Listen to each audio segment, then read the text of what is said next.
ఇప్పుడు ఈ 20 కుర్చీలను చూసి ఒక వారం రోజుల క్రితం కొన్ని వేల మంది అంత్యక్రియల్లో పాల్గొన్న ఆ దృశ్యాన్ని కూడా ఒకసారి గుర్తు చేసుకొని ఈ 2 సందర్భాల్లో భాగమైన నేను గంటన్నర క్రితం తీవ్ర నిరాశకు గురి కావచ్చు. ఆ తర్వాత గంటన్నర తర్వాత కుర్చీల్లో కూర్చోవడానికి కూడా లేకుండా ఒక 100 మంది దాకా నిలబడి 300 పైన కుర్చీలు పూర్తిగా నిండి ఉన్న ఈ స్థితిని చూసి ఆనందాన్ని పొంది ఉండొచ్చు. అయితే ఈ నిరాశకైనా ఈ సంతోషానికైనా కూడా ఒక విషయం మనం గుర్తుపెట్టుకోవాల్సింది ఏంటంటే, ఇక్కడ ఉన్న స్థితిని, ఈ సమాజ వాస్తవ స్థితిని మనం అర్థం చేసుకోవడం కోసం ఇది సరైన విశ్లేషణ అవ్వదు. ఆ మాటకు వస్తే సాయుధ పోరాటాన్ని కూడా ఇలాగే మనం అంచనా వేసుకొని ఒక క్షణం నిరాశకు మరో క్షణం సంబరానికి గురి కావడం కూడా శాస్త్రీయమైన విధానం కాదు.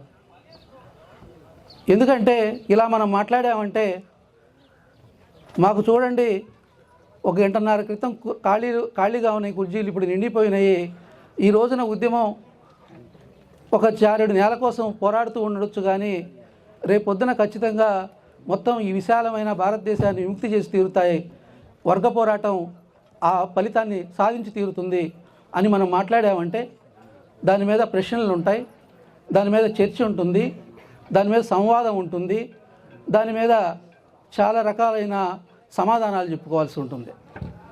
సాయుధ పోరాటాన్ని కానీ దీర్ఘకాలిక ప్రజాయుద్ధాన్ని కానీ మనం ఇలాంటి తేలికపాటి విశ్లేషణలతో, సులువుగా ఉండే అంచనాలతో మనం ఎప్పటికీ కూడా నిర్ధారణ చేయలేము. వాటి బలం మీద మనం ఈ రోజునున్న వాస్తవ స్థితిని సమర్థించలేము, వెనకేసుకురాలేము. కాబట్టి మనం ఈ రోజున బలాల మీద ఆధారపడి, ప్రాంతాల మీద ఆధారపడి, వాళ్ళకున్న ప్రాబల్యం మీద ఆధారపడి ఈ రోజున సాయుధ పోరాటం ఉందా లేదా, సాయుధ పోరాటం ఉనికిలో ఉందా లేదా, సాయుధ పోరాటానికి ప్రాసంగికత ఉందా అనే చర్చ మనం చేయడం అనేది చాలా తేలికగా ఉంటుంది, మనకు తేలికగా ఉంటుంది. కానీ మనం అవతల ఉన్న శిబిరాన్ని ఎదుర్కోవడానికి కానీ, అవతల ఉన్న శిబిరంలో కలుపుకోవాల్సిన వాళ్ళని మనతో కలుపుకోవడానికి కానీ ఇలాంటి విశ్లేషణలు అనేవి ఈ రోజైతే వాటి కాలం చెల్లిపోయింది. ముఖ్యంగా పాకా హనుమంతు ఆయన చివరి రోజుల్లో ఒరిస్సా ప్రాంతంలో కంధమాల్, నియమగిరి ప్రాంతాల్లో ఆయన పనిచేశారు. నియమగిరి ప్రాంతంలో, కంధమాల్ ప్రాంతంలో జరుగుతున్న మైనింగ్ గురించే మనం మాట్లాడుకుంటున్నాం. కానీ ఆ ప్రాంతాల్లో, ముఖ్యంగా నియమగిరిలో అయితే అక్కడ ఉన్న ఆదివాసీలకి అది కేవలం ఒక మైనింగో లేకపోతే ఒక ప్రకృతికి సంబంధించిన విధ్వంసమో మాత్రమే కాదు, ఆ నియమగిరి కొండల్లో, పర్వతాల్లో వాళ్ళ ఆరాధనా ప్రాంతాలు ఉన్నాయి, వాళ్ళ ఆరాధనా స్థలాలు ఉన్నాయి. నియం అంటేనే వాళ్ళ అమ్మ, అక్కడ స్థానిక దేవతల్ని అక్కడ ఆ గుహల్లో పెట్టి వాళ్ళు పూజించుకుంటారు. వాళ్ళు ఏ అమ్మలనైతే, ఏ స్థానిక దేవతలనైతే వాళ్ళు ఆ గుహల్లో పెట్టుకొని ప్రతి సంవత్సరం కూడా వాళ్ళు వేడుక చేసుకుంటారో, ఉత్సవాలు చేసుకుంటారో, ఇప్పుడు అవన్నీ కూడా మైనింగ్ కింద పోతున్నాయి.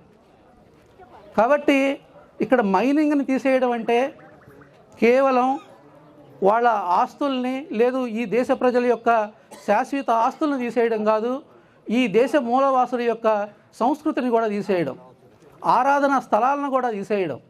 పాకా హనుమంతు ఆయన నిర్మించిన పార్టీ కేవలం అక్కడున్న ప్రకృతి విధ్వంసానికి, పర్యావరణ విధ్వంసానికి మాత్రమే కాకుండా, అక్కడి నుంచి మైనింగ్ని ఆపడం మాత్రమే కాకుండా, ఈ ఆరాధన సాంస్కృతికమైన విశేషాలని, ప్రాధాన్యాలను కూడా అది కాపాడుతూ వచ్చింది. కాబట్టి ఈ రోజున 55 ఏళ్ళు ఆ పార్టీ, 45 ఏళ్ళు పాకా హనుమంతు ఆదివాసీల్లోనూ, ఆ మాటకు వస్తే ఈ భారతదేశ ప్రజల సాంస్కృతిక జీవనంలోనూ వాళ్ళు భాగం అయ్యారంటేనే ఈ విషయాన్ని వాళ్ళు గుర్తించారని. సాయుధ పోరాటానికి మూలం, సాయుధ పోరాటానికి బలం, దాని చారిత్రకత ఎక్కడ ఉన్నాయంటే, మనం కేవలం దానిని చూసేటప్పుడు బలాల ఆధారంగా, దానికి ఉన్న చారిత్రకత ఆధారంగా అది ఎక్కడి నుంచో, ఒక రష్యా నుంచో చైనా నుంచో వచ్చిన ఒక మోడల్గా మాత్రం చూసామంటే ఈ దేశంలో మనకి ఎప్పటికీ కూడా సాయుధ పోరాటం అర్థం కాదు. ఈ రోజున సాయుధ పోరాటాన్ని విశ్వసిస్తున్న, సాయుధ పోరాటాన్ని కొనసాగిస్తున్న శిబిరం అనేది ఈ మొత్తం ఆవరణ మనకు అర్థం కాకపోతే ఒక తెలివి మాలిన వృద్ధుల్లాగా ఉంటారు వీళ్ళు. ఈ రోజున పోరాటాన్ని కొనసాగిస్తా అన్న వాళ్ళందరూ కూడా ఈ మేధావుల దృష్టిలో, ద్రోహుల దృష్టిలో, సోషల్ మీడియాల దృష్టిలో, ఈ మొత్తంగా ఈ శత్రువు అల్లిన ఈ మొత్తం ఫ్యాసిస్ట్ వ్యూహంలో వీళ్ళు ఎవరయ్యా అంటే ఈ రోజున ఈ విషయం అర్థం కాకపోతే, మన మూలాలు అర్థం కాకపోతే, మన మూలాలు మన సంస్కృతిలోనే మనకి వర్గ పోరాట మూలాలు ఉన్నాయి. మన సంస్కృతిలోనే దీర్ఘకాలిక ప్రజాయుద్ధ పందా అనేది ఈ నేలలోనే ఉంది. ఈ నేలే గెరిల్లాలను తయారు చేస్తుంది అనే విషయం అర్థం కాకపోతే, ఈ విషయం మనకు అర్థం కాకపోతే ఇప్పుడు ఎవరైతే మాట్లాడుతున్నామో సాయుధ పోరాటం, వర్గ పోరాటం ఉన్నంత వరకు, ఈ దేశ విముక్తి జరిగేంత వరకు కూడా ఖచ్చితంగా ఇక్కడ సాయుధ సంఘర్షణ కొనసాగుతుంది అని చెప్తున్న వాళ్ళం అందరం కూడా తెలివి మాలిన వృద్ధులమే అవుతాం. మావో చెప్పిన తెలివి మాలిన వృద్ధులుగానే ఈ రోజున కాలం మనల్ని ఈరోజు ఉంచింది. అందుకు మనం సంతోషపడాలి కూడా. ఎందుకంటే ఈ రోజున సాయుధ పోరాటం అనేది ఈరోజు చూడండి, ఈ రష్యా మోడళ్ళు, తర్వాత చైనా మోడళ్ళు మనకు మహా ఇస్తే ఒక 100 ఏళ్ల లోపల విషయాలు. కానీ అంతకన్నా ముందు చూస్తే ఒక పృథ్వీరాజ్ చౌహాన్ కానీ, ఒక శివాజీ కానీ వాళ్ళు చేసింది గెరిల్లా పోరాటాలే కదా. వాళ్ళు చేసిన గెరిల్లా పోరాటాలకి మూలం ఎక్కడుంది? వాళ్ళు ఏమైనా కమ్యూనిస్ట్ సిద్ధాంతాలు, లేకపోతే ఈ గ్రామాలను విముక్తి చేసి పట్టణాలను పట్టుకొని మొత్తంగా దేశాన్ని విముక్తి చేసే వ్యూహం వాళ్ళకి ఏమైనా ఉందా? ఈ దేశం తనను తాను విముక్తి చేయడం కోసం చేస్తున్న ఒక సుదీర్ఘమైన ప్రయాణాల్లో ఈ మార్గం శాస్త్రీయమైందని, ఈ మార్గమే సరైనదని ఎన్నోసార్లు నిరూపణ అయింది.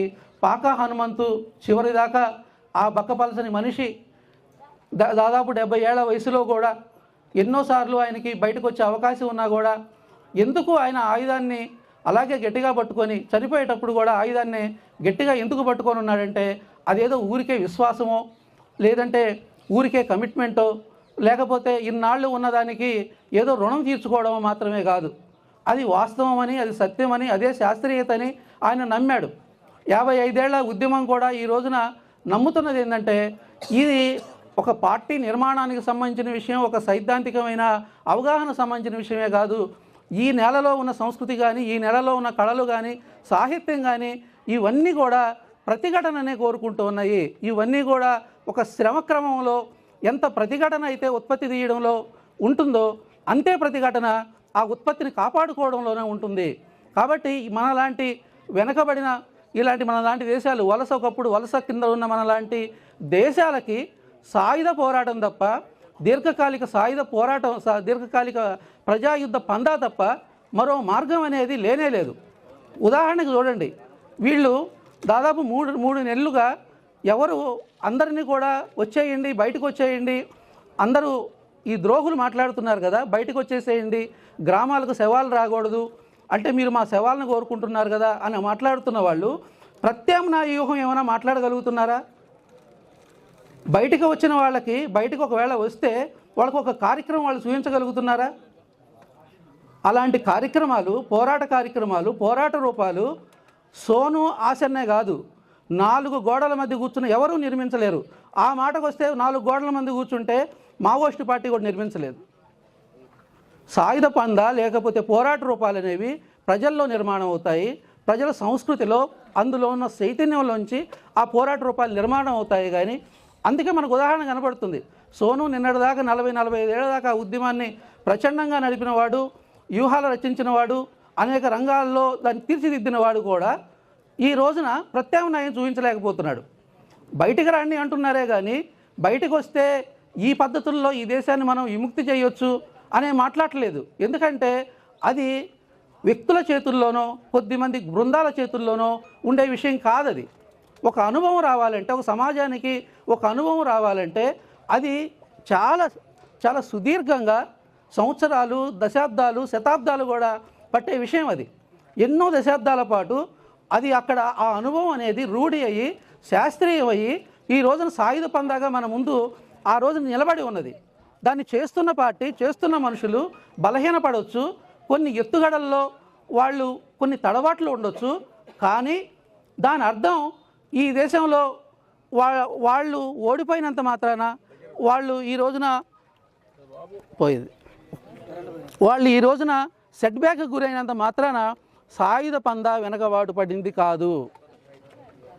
ఎందుకంటే దానికి ఉన్న మొత్తంగా మనం చూసినప్పుడు పాకా హనుమంతునే మనం చూసుకున్నప్పుడు ఆయన ఇన్ని సంవత్సరాలు కుటుంబానికి దూరంగా అటు ఛత్తీస్గఢ్లో కానీ మహారాష్ట్రలో కానీ ఇంతకాలం ఉన్నాడంటే 40-45 ఏళ్ళు ఆదివాసీల మధ్య ఉన్నాడంటే ఆ ప్రజలు ఆయన్ని ఓన్ చేసుకోవడానికి వాళ్ళని అర్థం చేసుకోవడానికి వాళ్ళు ఈయన అర్థం చేసుకోవడానికి మళ్ళీ సంధానంగా ఉన్న విషయం ఏంటి? ఆయుధమా? ఆయుధం చూపిస్తేనే వాళ్ళకి సంబంధాలు ఏర్పడతాయా? కాదు కదా. ఈయన వచ్చిన నేపథ్యం, ఈయన వచ్చిన సామాజిక జీవితం, ఈయన వెళ్ళిన జీవితం, అక్కడ వాళ్ళు గడుపుతున్న జీవితం, వీటి మధ్య ఒక సమన్వయం, ఒక సంధానం అనేది సంస్కృతిలోనే కలుగుతుంది. కాబట్టి వాళ్ళు ఈ రోజున సాయుధ పోరాటాన్ని నడుపుతున్నారంటే, సాయుధ పోరాటం ఇంకా కొనసాగిస్తున్నామని మాట్లాడుతున్నారంటే కేవలం అది మూఢనమ్మకం కాదు కామ్రేడ్స్. ఎందుకంటే అది ఈ నేలలోనే ఉంది. భారతదేశం లాంటి ఒక వ్యవసాయ దేశాన్ని విముక్తి చేయడం అనేది ఇంకో మార్గంలో సాధ్యం కాదని ఈ 45 ఏళ్ళుగా, ఈ 100 ఏళ్ళుగా నిరూపణ అవుతూనే ఉంది.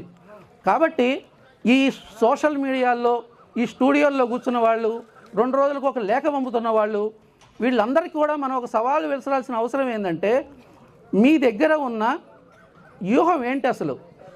మీరు ఈ రోజున మాట్లాడుతున్నారు పాకా హనుమంతు కూడా ఆయన మన రాసిన లేఖలో అయితే పాకా హనుమంతు కూడా అంత తొందరపడాల్సిన అవసరం లేదు. ఆయన బయటకు వచ్చినట్టయితే మా పూర్వ సహచరుడిని మేము జాగ్రత్తగా చూసుకునేవాళ్ళం, ఆయనతో కలిసి ఆలోచనలు చేసేవాళ్ళం, అలాంటి నిర్ణయాలు తీసుకోకూడదని కూడా మాట్లాడుతున్నారు.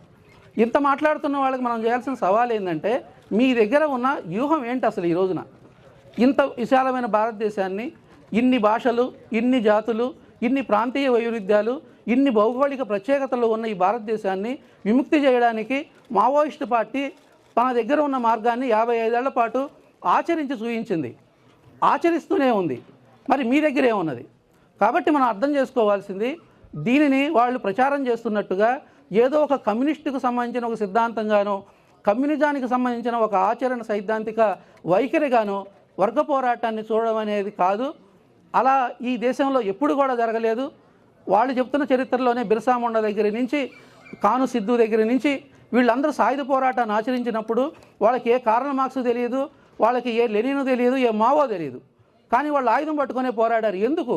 అది వాస్తవం. కాబట్టి ఒడిదుడుకులు ఉన్నప్పటికీ కూడా సాయుధ పందానే అజేయంగా ఉంటుంది. ఆ విషయం మనం సత్యంగా గుర్తించి ఆ దిశగా ఆచరణలో అడుగులు వేయడమే పాకా హనుమంతుకి నివాళులర్పించడం తెలియజేస్తూ నేను ముగిస్తున్నాను.